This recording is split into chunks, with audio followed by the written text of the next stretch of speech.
This podcast is sponsored by BetterHelp. BetterHelp is an online platform that helps you find a therapist that will match your needs.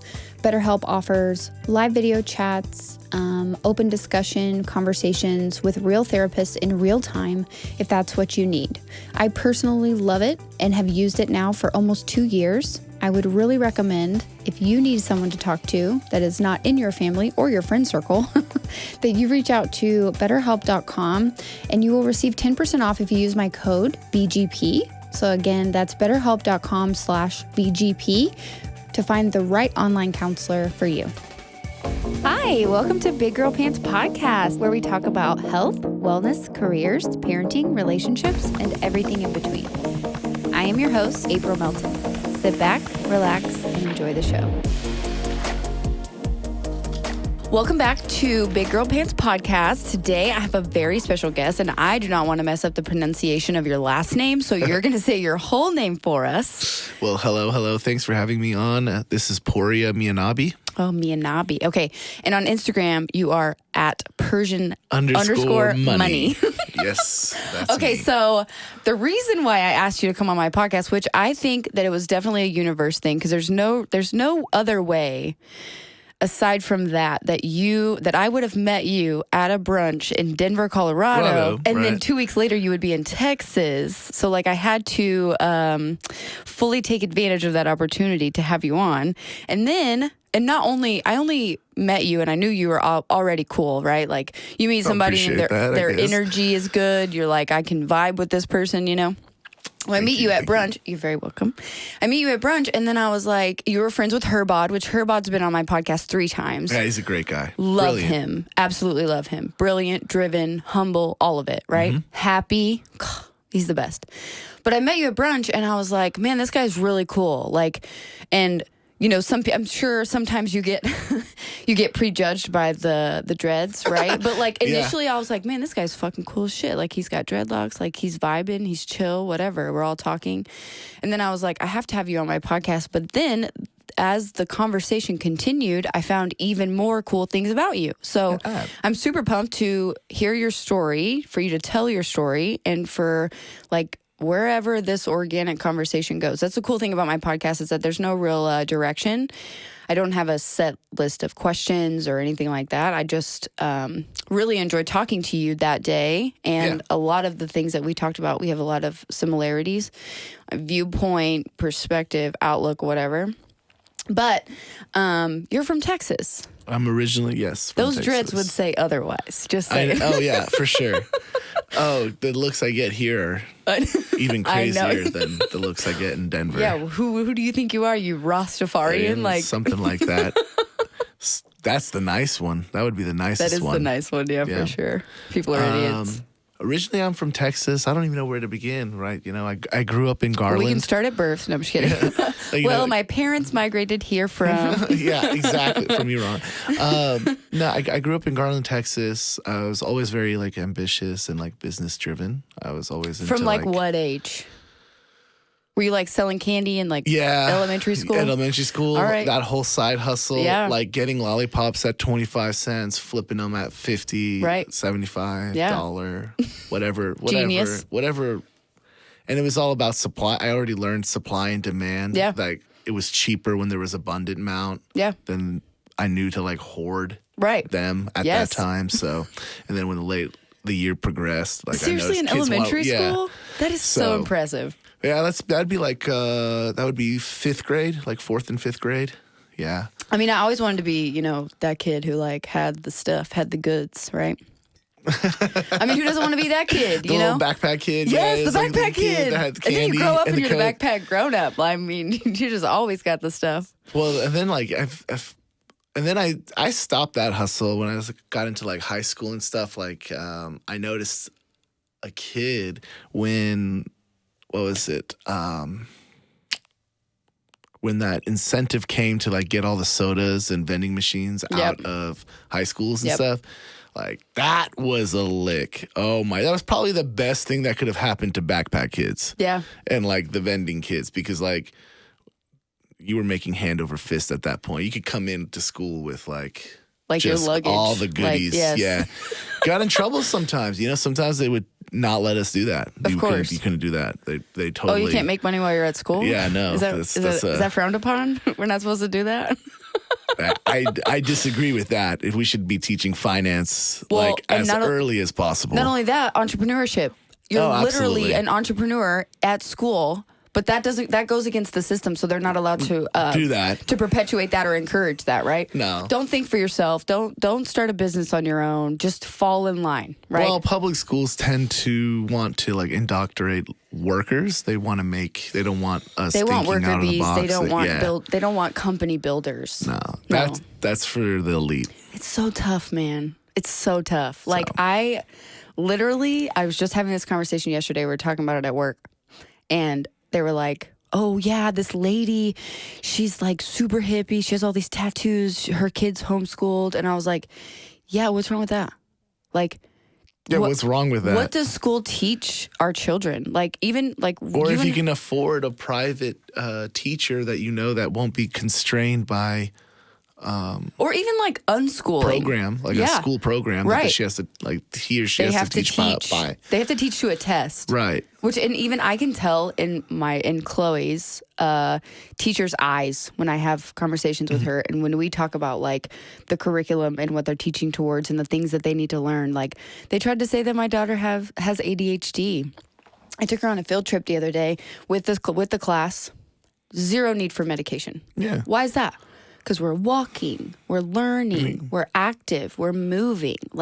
It's so much more than just sit down, do the work on this paper. Yeah. Right? Fill out forms. And is life really that way? How boring would your life be if you're just sitting at a desk filling out forms all day? It can be aggravating. Yeah, that's why This is why people lose their minds. This is why flight attendants tell you to go pound sand and jump off the plane, oh, absolutely. They just...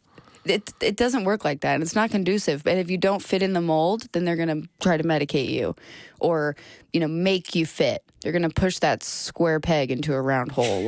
It's so stupid. I hate it.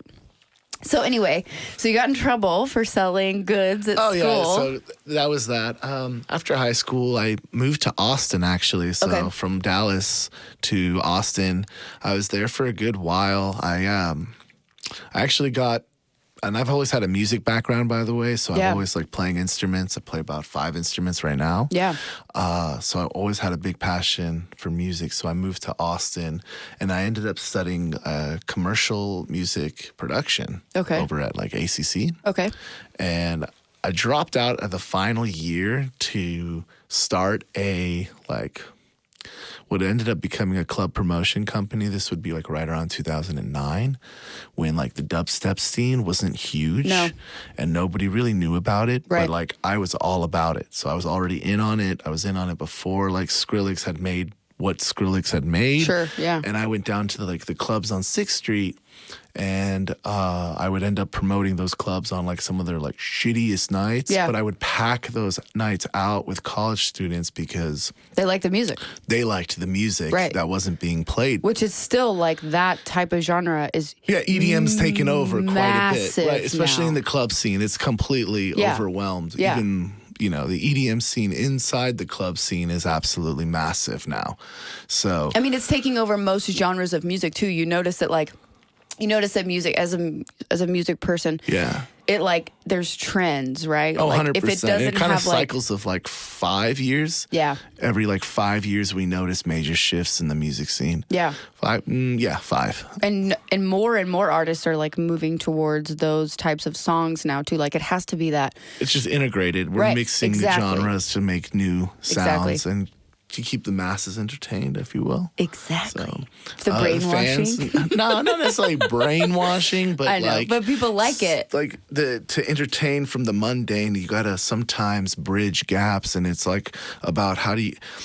The stuff that does well, I've noticed that does the most is when you're able to bridge a gap between two genres. So you're introducing a new world to both fan bases. Oh, okay. So something that maybe they would have never crossed over to. Yes. You're that bridge that helped cross them over into this new genre that they would have never explored before. All right. And I've noticed that artists Lil Peep did a great example of this with a lot of the songs that he would sample in his songs were from genres that people would have in the hip hop scene would have never been like listening to before. Well, and it's funny because I saw something, it was like a reel or something on Instagram where it's like, and musicians have been doing this forever. Maybe not necessarily to that level, like taking. No, it has. That's why you notice some of the superstars are the ones that are genre breaking. Yeah. That's the bridging of the gaps. They're like breaking through status quos or any stereotypes, and they're able to bridge gaps between different genres and reintroduce the art in a different way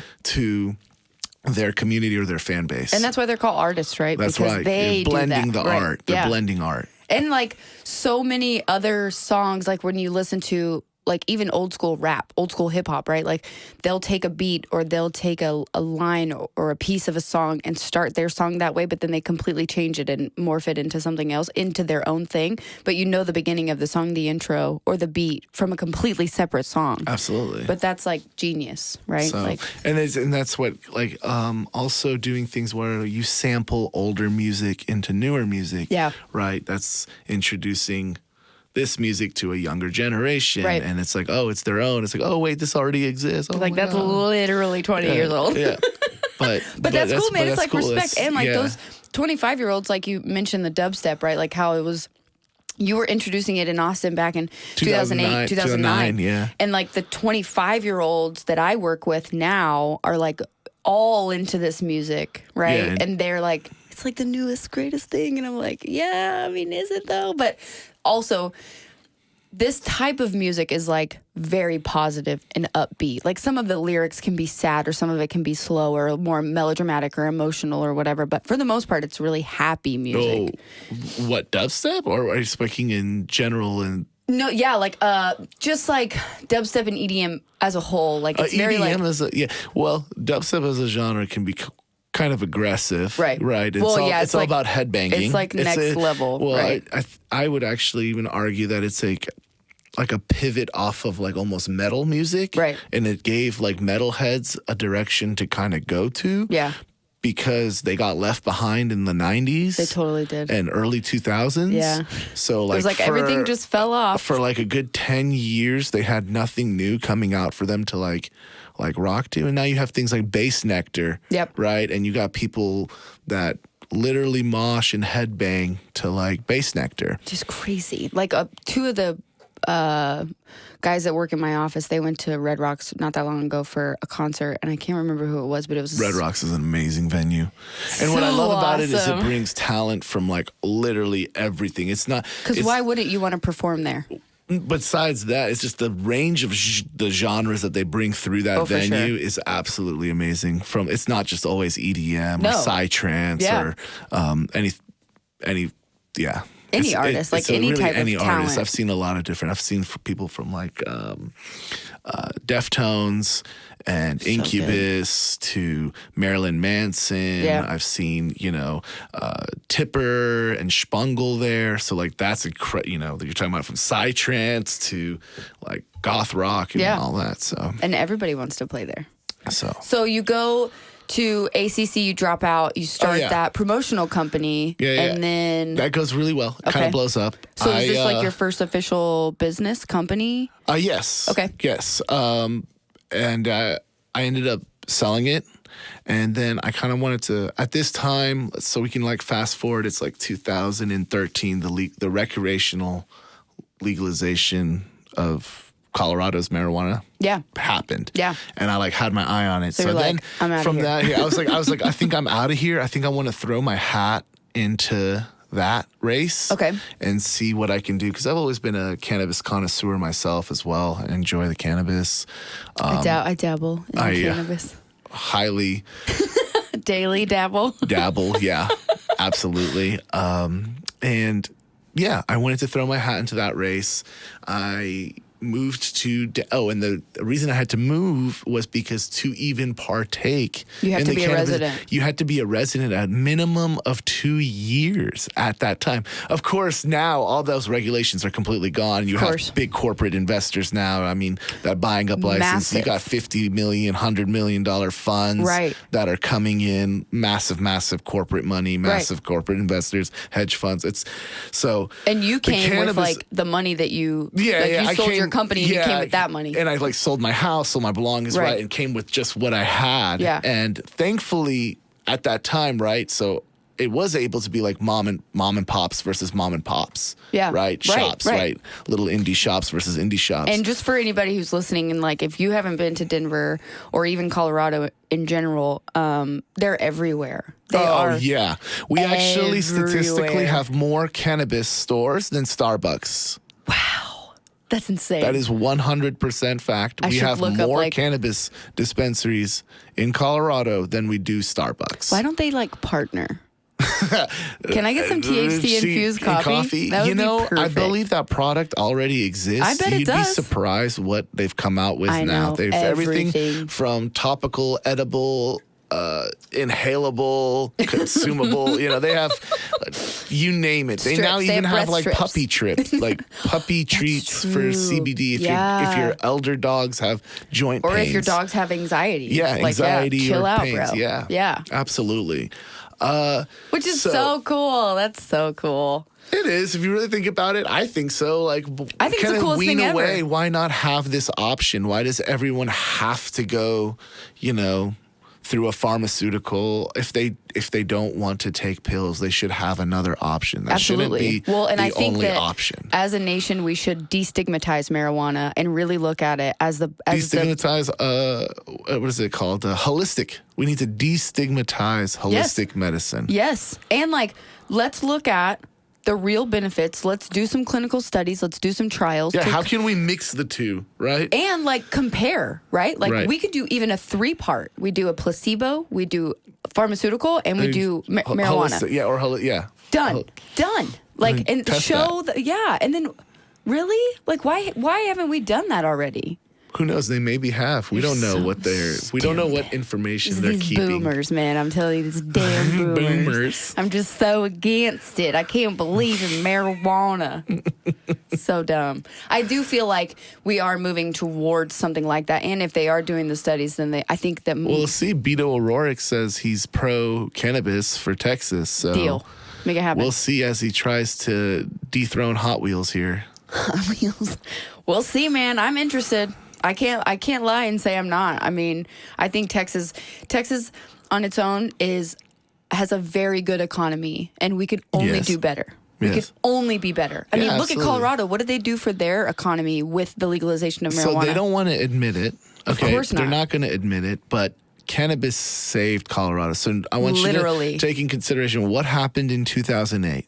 The housing market crashed. At the exact same time that happened, Colorado legalized medicinal marijuana. Through the taxes of licensing, the sales of marijuana taxes, that saved that entire state. That's the only reason it stayed afloat. And was able to make it through now they're in the housing market crash. Now they're making so much money off of that, off the taxes. Yeah, they actually sent a letter out asking if does everyone want their check, for us to send them a check, or can we roll this over into something else? Right. And it was something very paid. It was $24 each person, but you're in the black. Yeah. You're not only in the black, you're in the positive. Come on, man. Denver alone has immensely changed in just 10 years. All the construction, all the redevelopment, the expanded highways, the I-70 projects. I mean, it's been immense. And just that alone, use Colorado as the test case, right? The example. Every other state could use that as well. Use it as a model. Absolutely. Use it as a model. And then what? At Texas, you're from Texas. How often is everything under construction here? Oh, since I've been born. I've been over it. 35 has literally been under construction for 33 years. I've decided that by the time they finish that, we won't need roads. We will literally be flying cars. or teleporting to Story places. of our lives. I don't know. Story of our lives. Beam me up. I hate Scotty. it. So dumb. Okay, so you go to Colorado to partake, right? In the throw my hat recreational. in. Okay. Yeah, throw so my what hat in. did you do? What does that Created mean? Z Shaman Gardens LLC. Okay. I ended up. This is your second company. Yeah, I ended so up two purchasing. companies. How old are you at this point? I am 24 now. 24. Yeah. How old are you when you started your first one? 21. Because Okay. it was the nightclub All right, scene. 2 companies under 25. No big deal. And I created Z Shaman Gardens LLC, and I ended up purchasing a warehouse. Okay. To grow. And it ended up being a recreational wholesale. I was a B2B model, so we That's sold. good. Did you like that better? Or I don't think there's an option, right? Unless you were to start a dispensary. Well, unless you were to start a dispensary, which Right. is a whole nother license and a whole nother application. B2B would probably be the best business model, and I know that. Well, it has its ups and downs. Okay. So the cannabis industry was really interesting to watch as it's been developing and be a part of it. Yeah. And seeing like my other friends who are also invested into it struggle and make pivots and changes themselves. Okay. So we watched the cannabis industry go from almost like organized street dealing. That's really what For sure. you would go in, you'd show your information, and then you'd like pick out whatever cannabis you like. They had their names and their percentages, Right. but you'd get them in like literal sandwich baggies back in the day still. And now we're seeing brand development. And now we're seeing that the cannabis industry, if you want to survive, it needs to, especially if you are a grower, it's no more about, okay, grow pounds of Sunset Sherbet, and then I'm going to wholesale this Sunset Sherbet completely to this dispensary, right? Yeah. And then let them package it. No, now it's about pre-packaging the pound into either eighths, quarters, whatever it may be, gramming them out or eighthing them out. I did notice there when we were there. And they're like these really nice like baggies. You're starting to see. There's like the black containers. Glass jars that have labeling around branding. them. It's all about branding. Yeah. So what we're realizing now that the cannabis industry is kind of headed towards what was like the alcohol. Right, like commercialization. Commercialization of it. So people are now starting to choose brands over. It doesn't matter what was grown. It's just, that brand. Similar to wine. Yes. Right? Yeah. Like I'm going to go and I'm going to buy a bottle of Maomi if I want a $20 bottle of Pinot Noir. Right. Or I'm going to buy this if I want this or whatever. You know what I mean? Like you're always going to trust that label. But on the other side of that coin, it's like a brand new thing, right? Like no, because on the other side of the coin, it's why did it take so long to get there? Oh, because where else would it have gone? It couldn't have stayed where it was. Yeah. If you're only moving sandwich forward. Baggies? Yeah, it could not have stayed at the sandwich baggie stage. There's no way. There's not even a zipper on here, man. You just rolled it up. There's no way it would have became a multi-billion-dollar industry. And the reason why you got people like Cookies that created a $100 million marijuana brand essentially in just a couple of years. Right. You got like people like Backpack Boys. That's crazy. That's a brand out in Los Angeles. Jungle Boys. Yeah. And it's not necessarily even just their sales, but it's the brand itself. Right? Yes. That has value. Exactly. So it's like to become this multi-billion-dollar industry, it had to go there. We had to get IP involved. I wonder why it took so long. Can we blame boomers again? Can we just blame them for everything? I mean, they blame us for everything, It's so why basically our not? fault. Millennials have destroyed everything. So, except if you don't want to say it's boomers' fault, we can just say the fact that policy and lawmakers keeping it illegal, finally opening the doors is so what weird, man. and is showing the potential. Yeah. It's so weird, though, of where it's like, it can go. When we think about laws and regulations and policies, like, like, absolutely. My thing is just, does it make sense? Does it still make sense? Like, I know we've been doing it this way for 100 years or 200 years, but, like, does it really make sense to keep doing it going forward? Like, I don't know if you saw the story about Cain Velasquez, and he got in trouble for basically he's a UFC fighter. Okay. got in trouble for basically taking the law into his own hands because he found out that someone had molested his 4-year-old over 90 times. So he chased this guy down, had a gun, all these things. He's arrested. He could be facing up to 30 years in jail. But they say, well, you can't take the law in your own hands. You can't because then we'll get vigilantism. Right. And there are innocent people currently in jail. So think about that. The Innocence Project, If in the same this besides the example that you just brought up, horrendous, right? Totally. Obviously, whatever happened to the child, for sure. Awful.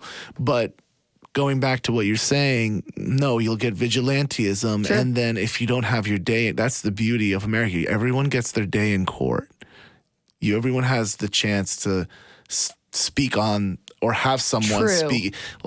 True. Because then it would be we would go back to witch hunts. That's true. And I could just sit here and be like, she's a witch. And I'd be like, she's a witch. We're going to burn her. All right, let's burn her. At the stake. And all I could say is, I saw her doing weird stuff in the forest with a cauldron. Right? It's all her fault. She did it. And that's all it, but she put a curse on me. That's, but that's what it was back then. That's why But the argument comes from then why are people, so the Innocence Project in that piece is absolutely valid. There are so many people who are in jail right now that are falsely accused that didn't actually commit any crimes, right? They were just in the wrong place at the wrong time, or somebody saw them and they said, you look guilty. Which is essentially mistaken identity. Which is essentially like a witch hunt in itself. Like, he looks guilty, so I'm going to put him in jail. Yeah, or mistaken identity. You look like the person I think I saw. Yes. Karen. We got you. Yeah. But also, there are people that aren't, I don't think, this is such a rabbit hole. I love it. We just completely veered off lane again. But it's like there are people who do commit crimes and then the sentence doesn't match the crime. The punishment doesn't match the crime. I would like to go back to where, giving judges a little bit more power instead of setting these, parameters that the judges have to abide by when sentencing. Yes. I would. But then that is a slippery slope. Totally, because then you have that one guy. Because then you're going to have that one judge who's being a prejudice, who's being completely biased.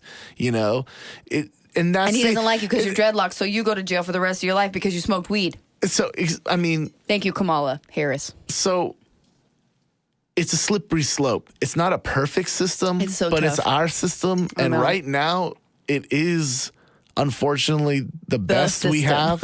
No, it's the best we have currently out of all the other options. That's true. Unless we're about to have a robot be a judge that's going to be unbiased, and just look at straight facts. But what happens if somebody hacks the robot?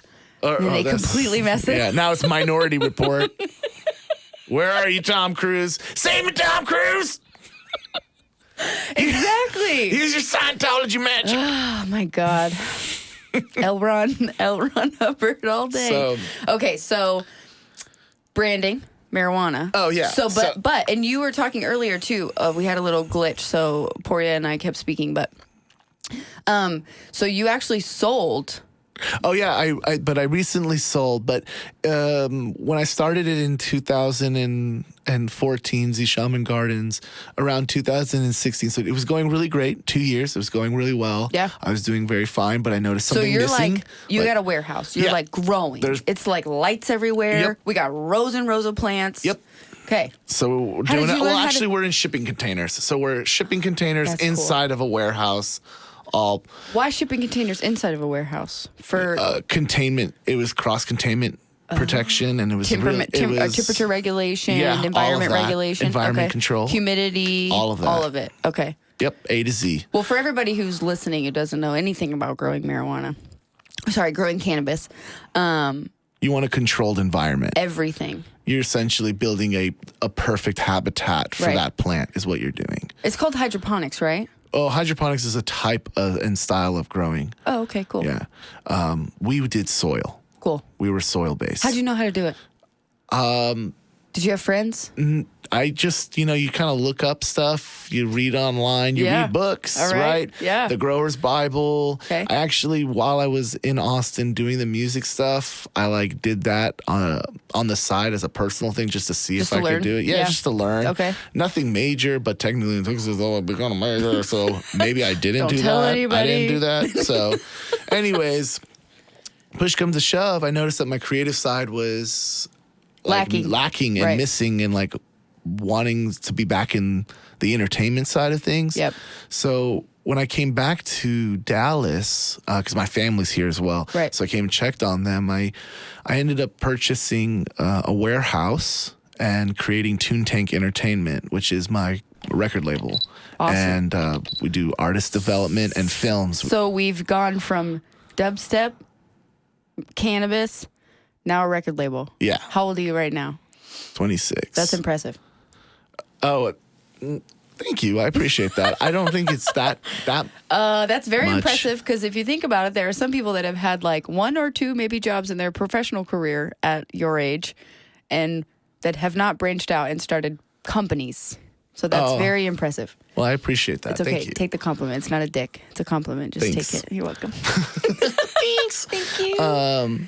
So I did that. I signed my first artist, Gotti Morano, in January of 2016 as well. Okay. And I now, fast forward, we've now branched into film. So we're also doing, I'm executive producing Jamie Kennedy's next comedy that's coming out called Don't Suck. So cool. So we're pretty excited for that. Just expanding. And I have 2 new artists that are signed to the label, Juke 21K and Gun 40. Okay. So just kind of growing. And that's circling back. Yeah. And I sold the business recently so I can kind of double down on the entertainment side of things because that's actually my real passion. Right. I've discovered I love cannabis and it was wonderful to me. Sure. And I did, make out like a bandit, if you will. Sure. But it provided me an even better opportunity to pursue my true your real passion, which is film and music. Right. And so I just doubled down, and now here we are. And things have since then been going really fast for Toon Tank. But for a good while there, it was very slow because I couldn't put enough time and resources into it like I wanted to. So once you were able to step away from doing cannabis and the music, you were able to devote more time to the music. So you saw that business take off too. Oh, absolutely. Good. But I mean, life happens, right? Oh, for sure. There's obviously a lot of real shit happening in between then and now. And it's for example, my father got diagnosed with leukemia March of 2019. I'm sorry. 1st of March of 2019. How is he now? Passed away same year, November, literally the week of Thanksgiving, 2019. Oh my goodness. And so that was, my family's dealing with that. Yeah. But in Middle Eastern culture, I'm And Persian. I'm Persian. You're from Iran, right? My parents are from Iran. They immigrated here first. But in our culture, we tend to not write wills and stuff.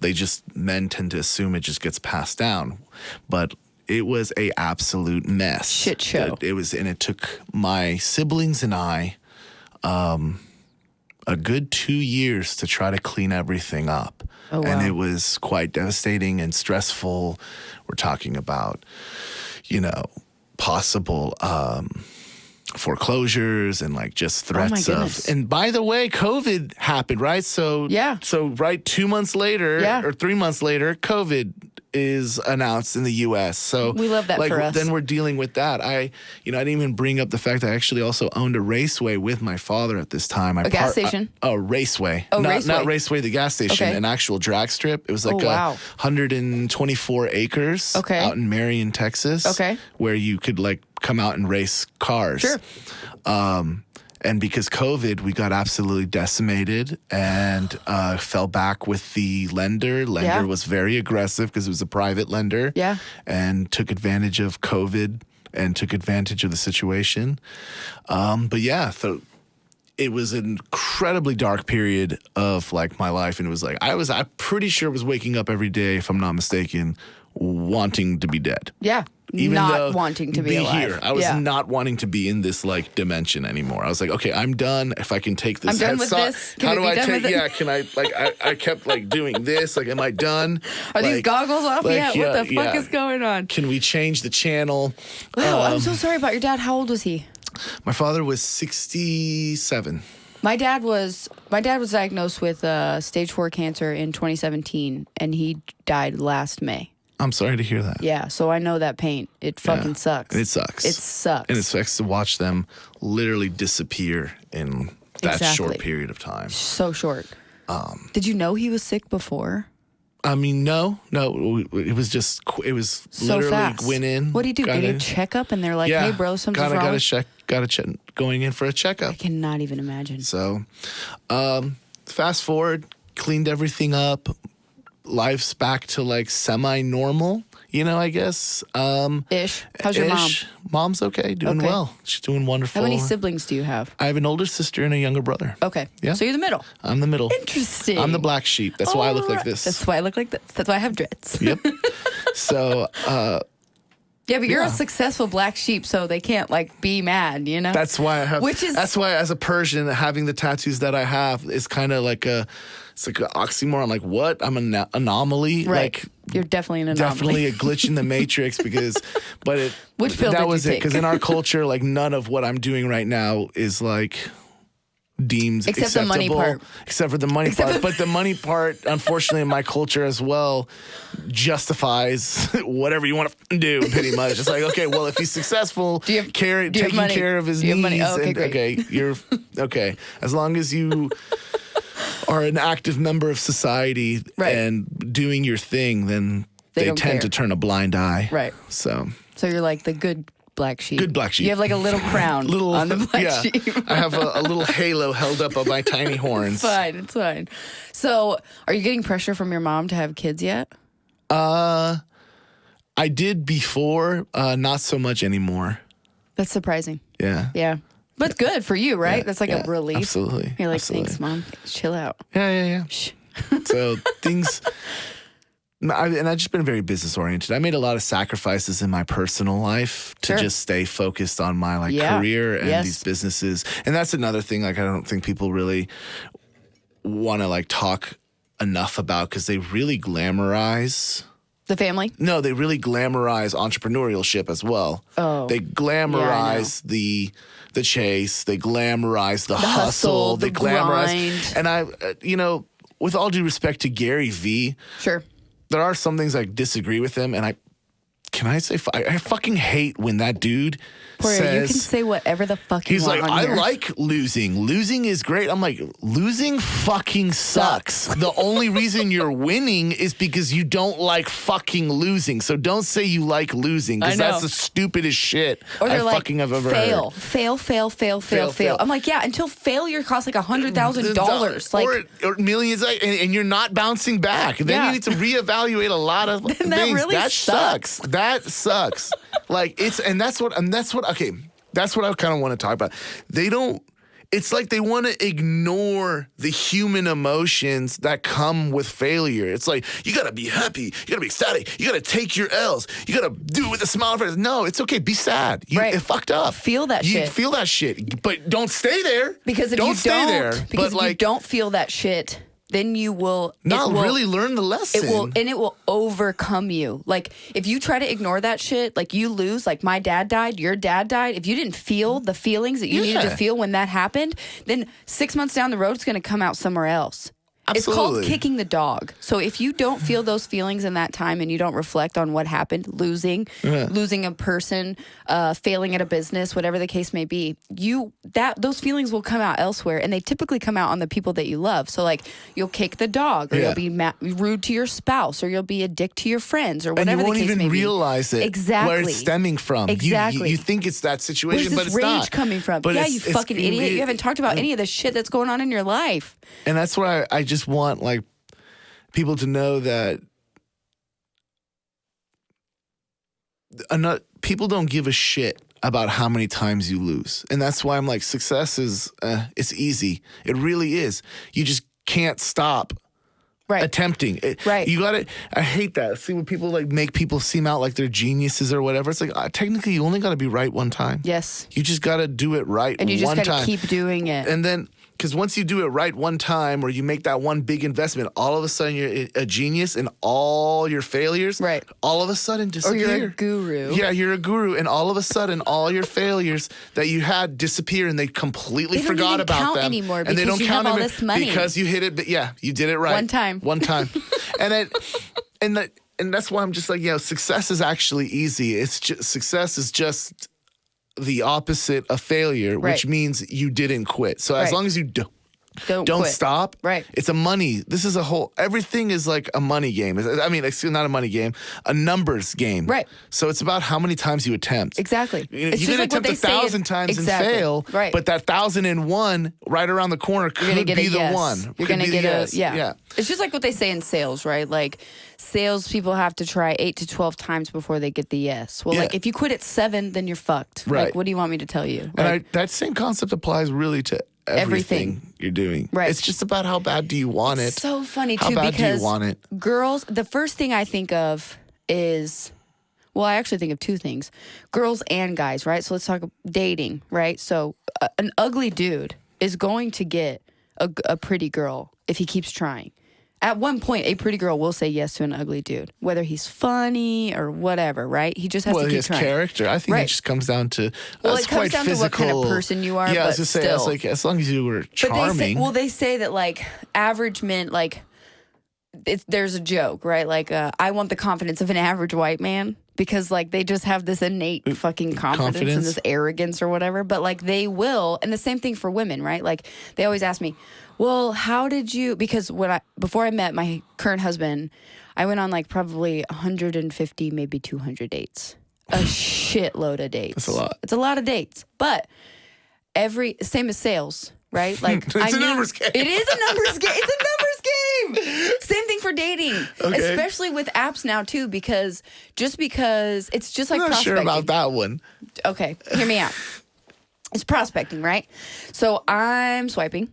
Right? I think, oh, that guy's cool. Blah, blah, blah, whatever. We have a conversation, right? Goes nowhere. Imagine you have to do that 50 more times to find someone that's actually worth having a conversation with, that you actually mesh with on a personal and romantic level.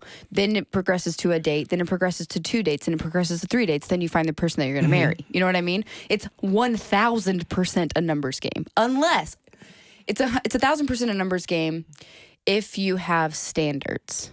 Oh, for sure. Absolutely. Because you could find someone in the 3rd or 4th dude and be like, you know what, I could settle for this. I could be fine for this. Like, this guy's okay. He checks 6 out of the 10 boxes. Like, timing is very important. Timing is important too, but I don't think that you're not going to meet anybody sitting on your couch in your living room.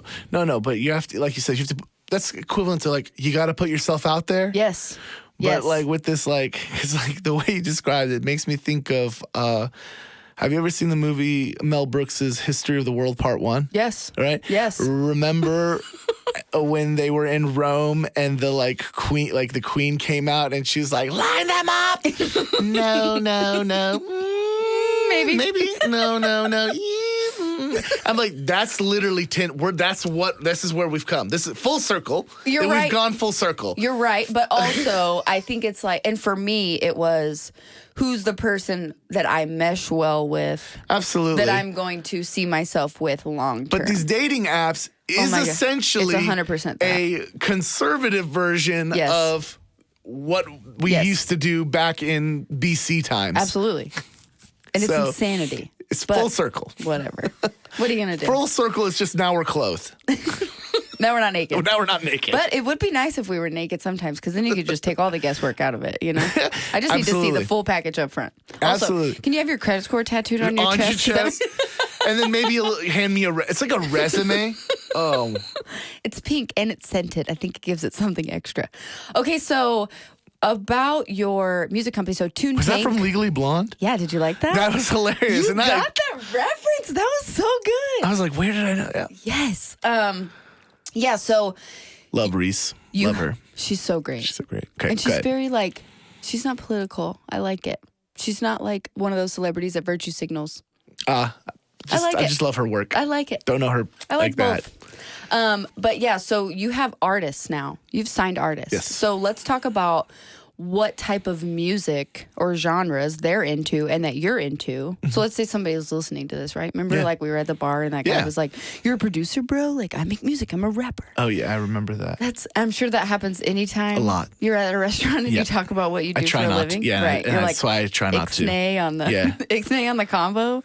But yeah, so what type of artists are they? Do you sign any type of artist that you see potential in? What does that look like? Like well, first of all, it's the foundation. So I got to listen to your work. Okay. If it's musical, if you're a musical artist, I got to listen to your work. Okay. And then I have what I call my Goosebump Test. If it gives me goosebumps, that's a good test. I'll sign you. So I'll sign you if I get goosebumps. Or the other test I have is if you make my imagination. So I have a very active imagination. Okay. If you can trigger that in my brain, if your music triggers that. So one of the ways is if I listen to music, I can almost visually see an entire music video play out. Okay. And if the music's good enough, like it'll trigger that thing, and I'll literally see pieces of potential. Right. And I'll sign off of that. My first artist, Gotti Morano, he started really as a like trap rapper. Okay. But with working with us and helping him find his sound, we've really, instead of making him try to make what he thought the masses were like, we started making what he more likes. Okay. And it created a like trap metal sound, which is in that like XXX, Lil Peep, Lil Nar, that type of lane of music, or even like Trippie Redd, that style of like trap metal where we're mixing a little bit of rock and roll and metal music into this hip hop scene. Which is again like that bridging of genres. Super cool. And it's done really well for him. And he's really been able to find himself and be more comfortable on stage and everything that he does. And we really love it because Gotti's a brilliant guy. He's incredibly talented. The dude is like an encyclopedia of music. You can have amazing conversations regarding artists, talent, ranging from any genre you can think of. Absolutely. That's awesome. Yeah. And then... So how'd you meet him? I met him through my first business partner with Toon Tank Entertainment. Okay. Andy Welker. He was actually friends with. We actually all went to the same high school, Garland High School. Oh my gosh! So, smallest world ever. Well, when my business partner was like a senior, Gotti Morano would have been like a sophomore. Okay. So they were friends, I think, in that realm, and he introduced me to him. He's like, "Hey, I know a really talented guy. I think we can do something with him." Yeah. So I signed him. Cool. We made it like work. A year later, Andy wanted to go and do his own thing. We had different visions for the company. Sure. So he left, and Toon Tank was just me. And now my new business partner is Frosty G. He is Gotti's producer and has been Gotti's producer. So I brought him on board with me when I brought Gotti on. All right. So then we kind of went from there, and then it's. Fast forward, I've signed Gunn, who's incredibly talented as well. He actually helped kickstart. Oh my God, I'm having a complete brain fart right now. It's all good, whatever it is. You'll figure it out. Yeah, it'll come to you. I'm going to come back to that. Absolutely. We're going to circle back. I'm going to circle back on that. But he's incredibly talented as well. He's got a new project coming out here pretty soon called The Gun Show that we're pretty pumped about. Oh, nice. Yeah. And we plan on having him on a radio interview tour. Doing a lot of press. All right. Yeah, absolutely. So that was my next question. So you own this company. You sign these artists to your label. What does that mean? How do you, you literally went from cannabis to music. How do you They're hand in hand. Oh, okay, that's cool. Cannabis and music is hand in hand. Well, naturally. What musician do you know that hasn't partaked? I know that, but I mean so the connections that you need to start a record label, Like, you got to know people that have clubs. I built that so network, you can, So Austin, right? Had those relationships in Austin that I had. So you literally circled back. I circled back. So you, and then you'd be surprised just the relationships you build even in the cannabis industry. You never know how vast people's networks are. Oh, for sure. So you could be doing something for someone and you're like helping them out, and they might not be the person that's going to help you out directly, but they know somebody, and as a thank you, they introduce you to that person because they know what you're trying to work on and what you're trying to achieve. That's badass. So well, it's like the saying, right? It's like your network is your net worth, and that's a 1 bajillion% true, 1,000%. Because but that's why it matters when you stuff. That's why it matters where you show, how you show up, and where you show up, and the type of person that you are. Yeah, absolutely, right? Like, don't you 110%. think? I can definitely tell when I met you that you were like salt of the earth, like a good person. Just like eye contact, conversation, like you gave me the same respect that I gave you, etc. So, well, thank you for recognizing that. Well, you're very welcome. I know it's not easy sometimes. You're like, I don't really want to talk to these fucking bitches, but whatever, I'm going to show up anyway. But no, I mean, that's like what I try to tell people too is like, I try to tell the younger people that work with me is like, you have no idea, especially in like recruiting and staffing, because that's what I do professionally, is like, you have no idea when that person's going to come back and want to use you to staff on like their team or whatever.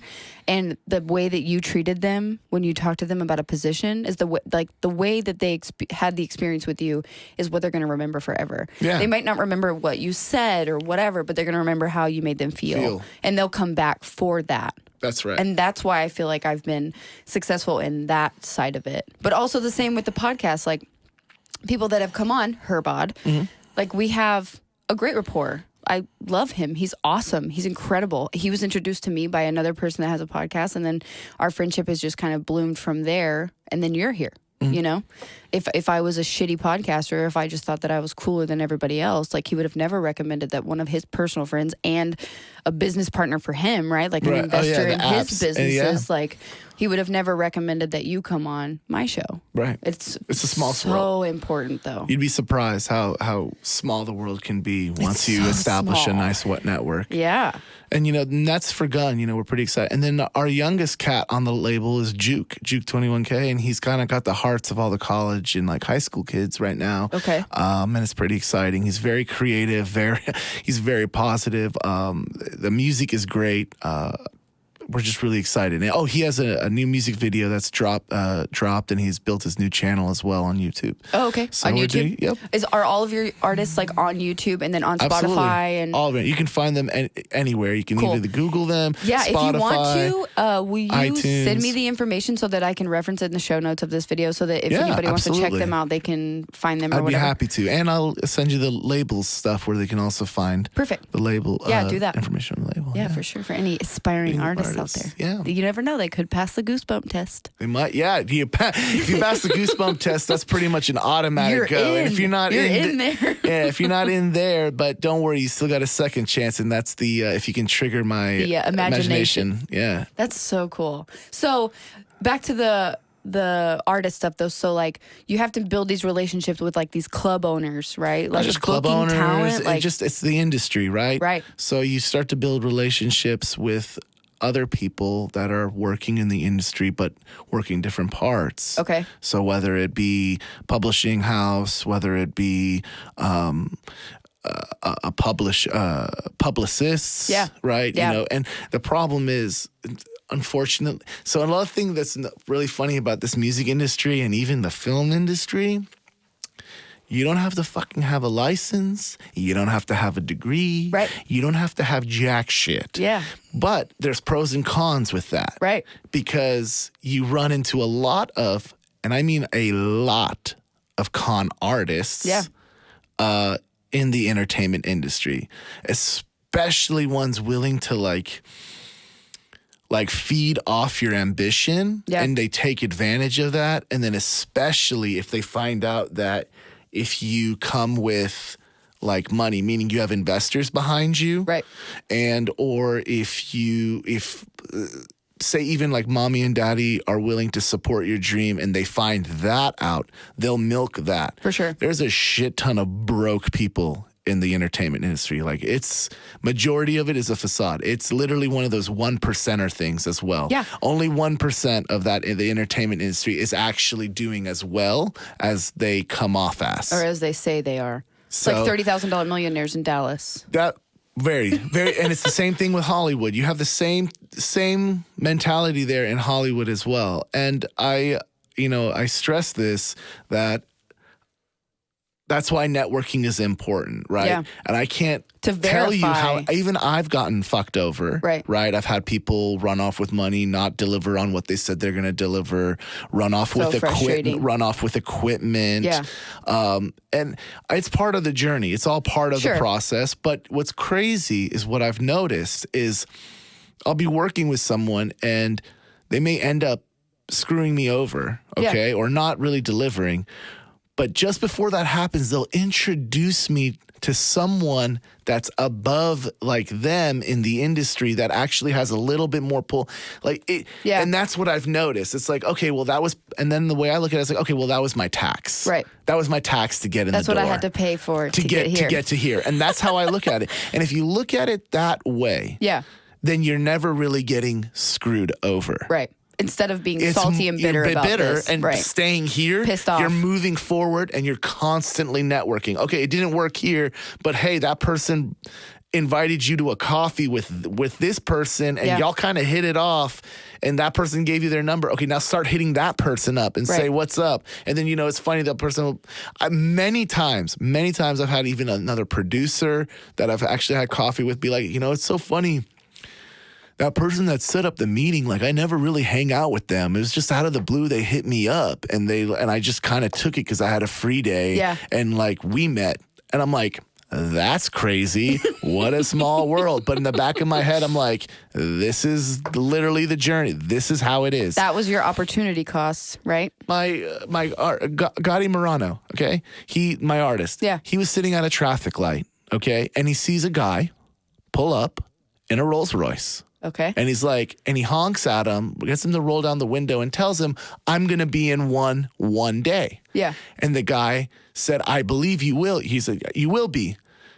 That guy is a producer for CBS. Ends up liking Gotti and taking him out to lunch. At a red light, honking, and he just liked his energy. He liked Gotti's energy. I'm here for it. It's that, and like, it's putting yourself out there. At CBS? Yeah. That stuff for, I think he also did, Tommy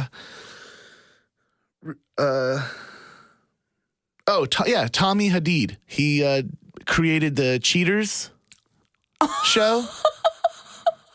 Yeah. Oh my God.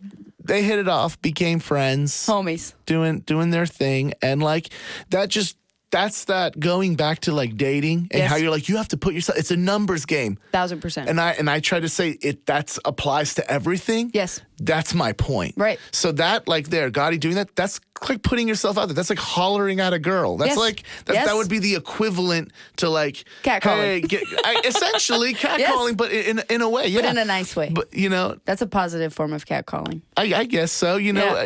But that's that concept of putting yourself out there, being vulnerable, because nothing, not jack shit gets done in your comfort zone. And also optimistic. Nothing. Like, and you have to not be so bitter. You have to be optimistic. You have to believe in the possibility. Yes. And you can't. So a lot of people's downfall is the thing, everyone's trying to screw them over. Yes. It's like, look, just because you got this person, and this person screws you over, doesn't mean the entire pool of human beings, that 400 other people that you're going to talk to are going to screw you over too. Are going to screw you over too. But that's why I love people like Herbod. Look at people with stories like that. Yeah. And then look at the way he lives his life. Everything is good. Yeah. Everything is positive. You think that's easy? No, God, no. That shit is not easy. I'm bitter as shit sometimes, and I'm successful.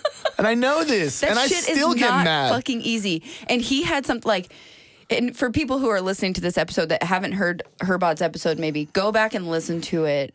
listen to the first one and then listen to the last one they re-recorded, because the change and the difference between that, because you said that he like showed up in a suit trying to tell your dad like, this is what I'm doing, whatever. That was me mentoring him. Yes, and that is my Frankenstein. My pet. This is my Frankenstein. I'm Dr. Frankenstein. That's the Frankenstein. That's like he's brilliant, and like he's even more confident in himself and realize he doesn't need the suit and blah blah blah blah. Because I taught him, like, if they're gonna invest in you, they're gonna invest in you. They don't give a shit. You can come in naked because they like you. But they like you because you show up. You're optimistic. You believe in yourself. You're confident, but not arrogant. You believe in everything about yourself and what it is that you're building and you're selling, or whatever the case may be. But people like that are successful because they get up in the morning and they make that choice. They make the choice to be in a good mood. They make the choice to do the right thing. They make the choice to take care of themselves, take care of their business, whatever. Like, those people are the people who are successful. And there are other people who are successful who are assholes too. Oh, yeah. But I don't feel like the universe really, like, helps them out. You know what I mean? I feel like karma will come back.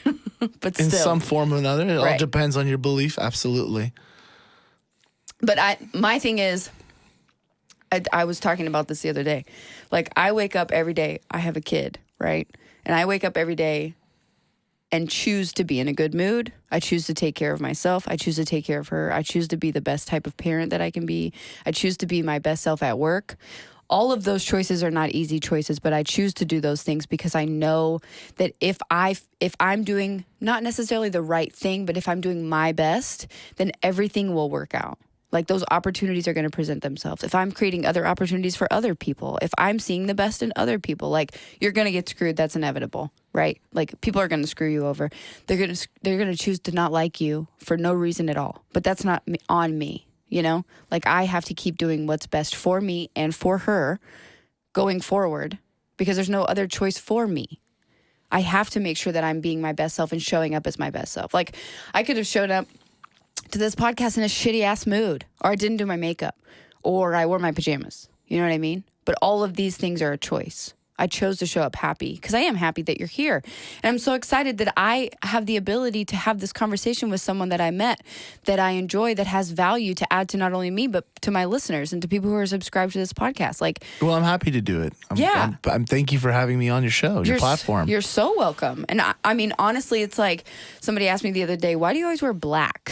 Because I do. I always wear a black shirt. And I was like, because it's not about me. It's about showcasing the other person. I don't want any part of, like, this shirt. This shirt has a graphic on it, but most of the time I just wear black shirts. But it's like, it's not about me. It's about showcasing the other person and really putting the emphasis on them. And if I wear the same thing that's, like, muted and not showy, right, then I get to put more emphasis on my guest and we get to talk all about them. I'm just I'm the platform and the interviewer. I'm not, this show is not about me. It's about the people that come on the show. But yeah, man, I think that your success is also dependent upon your outlook. And if you walk through life and you really think that people are out to get you or they're out to screw you, then they are. Then they're gonna. That's what the world will give you. Yeah. I truly do believe in manifestation. Yes. So, because all the things that I've done prior to getting them done, I would say it out loud, I'm going to get this done. Right. And I would say that almost every day.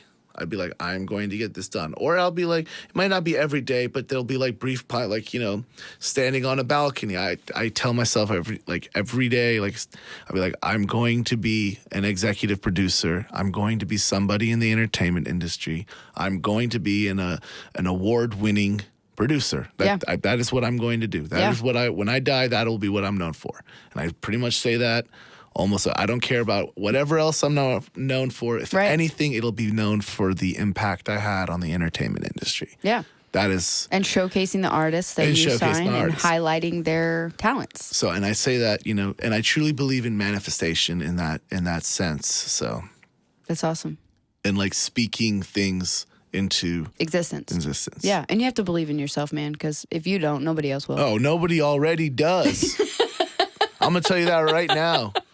Nobody even does. Your parents. Okay, even I know, your parents. They're like, that's nice, honey. That's nice. even when they're 100% involved, I promise you, because it's every human is just human at the end of the day. So like there's like that 1% in the back of their head, like, what if it doesn't work out? What if this doesn't work out? Ooh, awkward. This is gonna be awkward. Are they gonna live with me in my house forever? Like these in my basement, you know.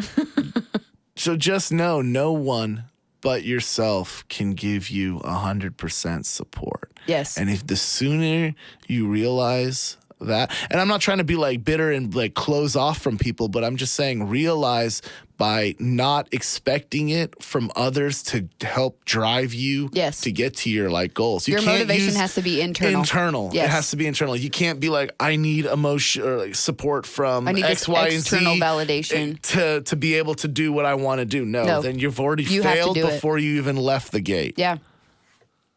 So what's next? So we have artists and we're film. You want to do more film?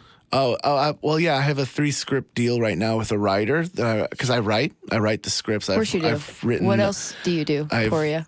That's my real passion. What don't you do? Okay. Film and acting is probably my huge right up there. That's what I really, really love is film and music. All right.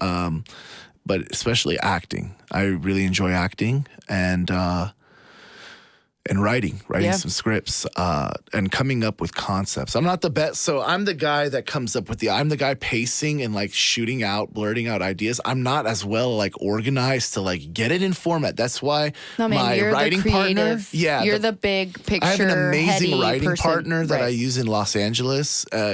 Great, brilliant guy as well. I love him to death. I got introduced to him by my agent. Introduced us. Rich, he's great guy. He's worked on many scripts and he helps me get my thoughts and stuff organized. He's my writing partner. Yeah. So you're the big picture guy. Yeah. He's the details guy. Yeah, that's exactly right. Yes. So that's where I tend to want to focus. Oh, and I'm in crypto. I forgot to add that. You know, I do crypto. I've started a crypto mining farm in Garland. Okay. Garland, Texas. It's doing well. You've started that. Can you explain to me what the fuck that means? And for everyone else listening. What does what mean? A crypto mining farm? Okay. So cryptocurrencies are the transactions. Let's list some. So we have Bitcoin, Ethereum. You have we have bajillion. There's a lot. What are the most famous ones? So Bitcoin. So, you have Bitcoin at the number one. That's the number one recognized crypto. How much is Bitcoin right now? Ethereum. How much is it worth? I think it was last I checked was 38,000. I want to say it was. I can tell you right now. Actually, one second. 38,000. It's probably around there, right? Ballpark.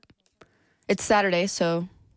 Oh, but Bitcoin trades all the time. Bitcoin trades 24/7. You can buy Bitcoin all the time. You can, it never sleeps. It's not the stock market. 39,000. Yeah, that's another thing why it's crazy. It never sleeps. Nutty. Unlike the stock market, crypto world never sleeps. Stock market's like Monday through Friday, 8 to 5. But also like holidays. Eastern time. If there's holidays, they're closed for like the bank holiday. The same holidays that the banks are closed, the stock market's closed because the banks have to work along with it. Yeah. Hand in hand. But so you have Bitcoin, you have Ethereum. Okay. Another one, You're like, let me look at my wallet real quick. Hold on. Algorand, Cardano, Doge. I mean, those are like those meme coins as well. But so what does it mean to have a crypto mining farm? So, So like, for example, Bitcoin. Okay. The transactions that happen on the blockchain have to be processed. Okay. What's a blockchain? The blockchain is the technology. I'm asking these questions. You're laughing at me, but these are I'm telling you. Blockchain 75% of people don't know this shit. Well, you're like, those aren't my people, but I know that they're out there. The information is readily available. Blockchain technology is like encrypted technology where data sits inside this block, and each block is processed, right? And then once it's made, it's like chained. Got it. What those machines do is it's processing that data. Okay. So it's really processing incredibly difficult like equations. Okay. And every time it does that, it gets rewarded in the cryptocurrency that it's mining. Oh. That's why it's called mining. Okay. Because it's each machine it's finding value with the work. Well, it's processing the transaction. So it's like everything that's like, think of the movie Office Space. Okay. When they make that program, the pennies. Essentially, that's what's kind of happening on a like rough example of what's happening. That's relatable. But that's just to make it somewhat relatable and to give you a better idea of kind of what's happening. So each machine works together as well. And you mine at a hash rate. So it's processing just like a computer. It's just processing all these equations really fast every second. Okay. And your hash rate is what, depending on what pool you're connected to, by the way, because you have a pool of everyone that puts their hash rate together. All right. And the pool, through smart contracts, knows who's putting what. Whose machines are putting the most. Because it's all connected through the internet as well. Or maybe who has and you give them your IP address. Of each machine has its own IP address. Oh, wow. So they can tell which machine is doing what. Yeah. And they're just rewarded for solving these equations. Okay. And that's what it is. And you set that threshold. That makes so much more sense because I had no idea what the fuck that meant. Because they're like, it's not like an actual mining gold. Okay, but that's what you think because he's saying mining, and it's like, what do you mean mining? What are you digging for? You know what? The best example of what it really is essentially a data processing center. Okay. That makes sense. That is really, at the end of the day. Yeah. The best you rough say mining, example. And that's the same thing they were saying about. It shouldn't be called mining. It really should be called a processing center. Yes. A crypto processing center. But mining sounds cooler. But it's decentralized, so. Right. So you can start those. Anybody can start it. Anybody can do that. Anybody can with the right setup. Okay. And what's wonderful is I took so what's funny is these machines kind of act like marijuana plants. They need a controlled environment. Right. They need like a room controlled environment that has to be cold. It's like a data center. And like a data center. Exactly. Right. That's why I said like a process data center. They need a lot of electricity to run. Which is like their food.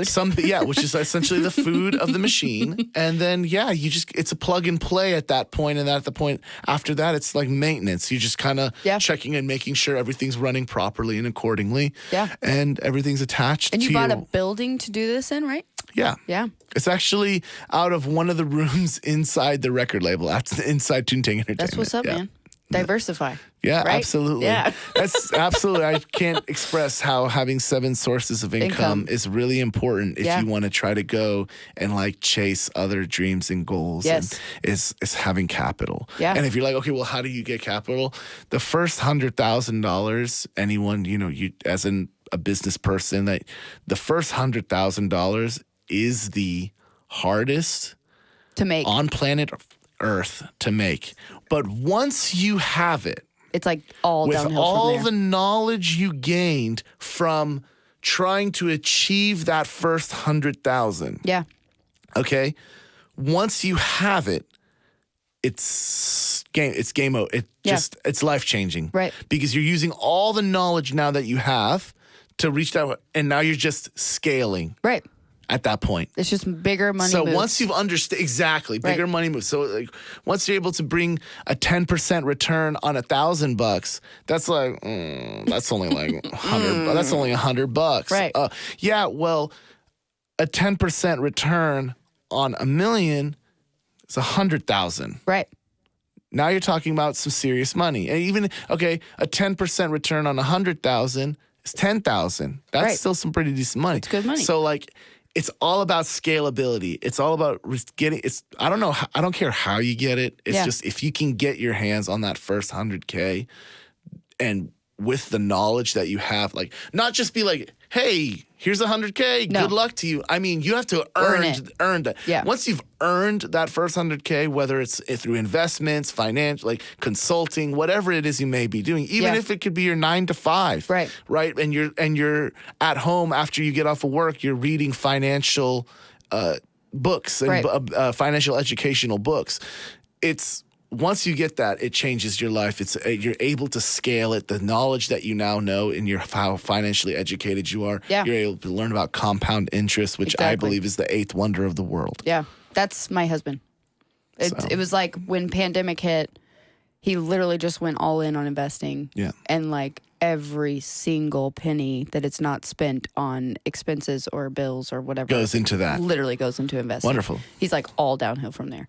And I'm the big picture person, right? So I'm like, well, what does all that mean? And he's like, what it means is that we're buying great value everything and we're investing the rest of it. Right. And I'm like, okay, all right. But I want to be the person who's like making the money, right? Like the business owner, the entrepreneur. And he can be the investor in the back of house guy. Like, there you go. I'm not good at paperwork or money or any of that stuff, but I'm really good at talking to people and I'm pretty good at sales. So he can do the rest of that stuff. There you go. Live your best life. It's all about teamwork. He knows all about data mining. Teamwork makes the dream work. I don't know about any of that shit. There you go. But I mean, like I said, teamwork makes the dream work. Yeah, for sure. He's like the perfect compliment to me. Yeah. Yeah. I'm happy. That's wonderful. That's what you want in a partner, is someone that you can rely on. Someone that complements your weaknesses. Yes. It's literally you compliment yin and theirs. yang. Yeah, He and I. 100%. It's crazy. That's the beauty. That's the beauty of having, a relationship, like that. Yeah. That's what you want in a relationship, in my opinion, is a partner you can count on. For sure. So. But I would have never met him if I didn't go on those 100 dates. That's true.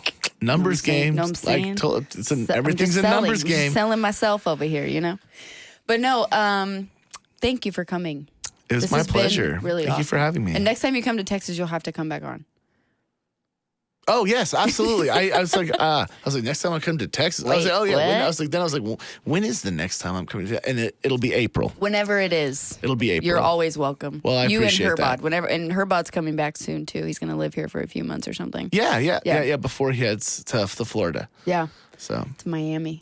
Miami. Where are you going next? You're going to Los Angeles? And then do you have to go to New York or? No. I mean, only time I go to New York is if there's like meetings with the major labels or publishing. Yeah. But I can't. I don't like being in New York for too long.